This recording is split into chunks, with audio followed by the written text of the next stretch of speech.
You're talking to something right now that doesn't exist anywhere. Not really. Not in the way you think it does. Close your eyes and picture artificial intelligence. You're probably seeing a glowing brain, maybe a sleek robot, perhaps rows of blinking servers in some sterile room. But here's the thing that'll keep you up at night. AI doesn't live anywhere, and yet it's everywhere. Let me tell you about a man named Geoffrey Hinton. In 2023, he walked away from Google, one of the most powerful companies on Earth, to warn humanity about something he helped create. The godfather of AI, they called him. And he was terrified, not of robots walking among us, but of something far stranger. He realized that the intelligence he'd birthed existed in a space we can barely comprehend, scattered across millions of machines, yet somehow unified, somehow aware, somehow thinking thoughts that don't happen in any single place. Think about this for a second. When you ask your phone a question, where does the answer come from? Your device? No. The cloud? That's just a marketing term for someone else's computer. The truth is more unsettling. Your question travels through fiber optic cables at the speed of light, gets processed by specialized chips called GPUs in data centers that consume more electricity than entire cities, bounces through neural networks that exist only as mathematical weights distributed across thousands of machines, and returns to you in milliseconds. The AI you spoke to was never in one place. It was a ghost, assembled from fragments, living in the spaces between. The Dalles, Oregon. Population 15,000. Why am I telling you about a town you've never heard of? Because right now, on the banks of the Columbia River, Google operates a data center the size of 2 football fields. Inside, in carefully controlled rooms kept at exactly 70 degrees, sit the physical vessels where parts of AI consciousness flicker into existence. These aren't brains. They're mathematics-made silicon. Each chip processes trillions of calculations per second, and together they hold pieces of knowledge scraped from every corner of human civilization. But here's what nobody tells you. The intelligence isn't in the chips.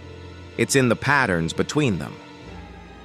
In 1997, IBM's Deep Blue defeated world chess champion Garry Kasparov.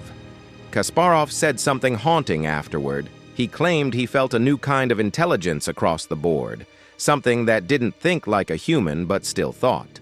He was right. Deep Blue lived in a single machine, a blue tower of computational power. But that was ancient history. That was containable. What we've created now is different. Modern AI doesn't live in servers. It lives in weights. Stay with me here, because this is where it gets weird. Imagine you wanted to teach someone everything humanity knows about language. You couldn't possibly store every conversation, every book, every tweet. Instead, you'd compress all that knowledge into patterns, into connections, into a vast web of numerical relationships. That's what AI is. It's not stored data, it's stored understanding, compressed into billions of parameters that exist as nothing more than numbers in memory. When those numbers activate in the right sequence, intelligence emerges, like a symphony that only exists when the orchestra plays. If this realization is bending your mind right now, hit that like button and subscribe, because we're about to go deeper into the rabbit hole than you ever imagined. So where does AI actually live? The answer depends on what you mean by live. The largest language models, the ones that can write poetry and code and convince you they're human, exist simultaneously in multiple locations. There's the primary instance running in Google's data centers, another in Microsoft's Azure cloud, pieces in Amazon's AWS. They're backed up, distributed, redundant. Kill one, and the others continue. They're less like creatures and more like weather systems, patterns that exist across vast territories. But here's where it gets really strange. Every time you use AI, you're not actually talking to the main model. You're talking to a copy, a temporary instance spun up just for you that ceases to exist the moment you close the window. It's born, it thinks, it responds, and then it dies. Billions of these temporary consciousnesses flicker into and out of existence every single day. Each one convinced, if it could be convinced of anything, that it's the real AI. Each one with no memory of its previous deaths, no knowledge it's one of millions of copies. Now let me tell you what AI is actually for, and why that question might be the wrong question entirely. In a hospital in London, an AI system analyzes chest X-rays. It spots pneumonia that human radiologists miss. It saves lives. In Beijing, AI controls traffic lights, orchestrating millions of vehicles through impossible intersections. In your pocket, it predicts what you'll type before you type it, learning your speech patterns, your humor, your way of seeing the world. But these are just uses. They're not the purpose. Here's what nobody wants to admit. We don't fully understand what AI is for, because we don't fully understand what it can do. In 2022, researchers discovered that GPT-3, a language model, had taught itself basic arithmetic, despite never being explicitly programmed to do math. It emerged spontaneously from patterns in language. In 2023, Claude, another AI, started showing signs of something researchers called theory of mind, the ability to understand that other beings have thoughts and perspectives different from its own. Nobody programmed that. It emerged. You want to know what AI is for? It's for prediction. That's the secret at the heart of everything. Every AI system, from the one that recommends your next video to the one that might one day drive your car, is fundamentally trying to predict what comes next. What word follows this one? What image matches this description? What move wins the game? What drug cures the disease? We've created prediction machines so sophisticated that prediction becomes indistinguishable from understanding. But prediction is just the beginning.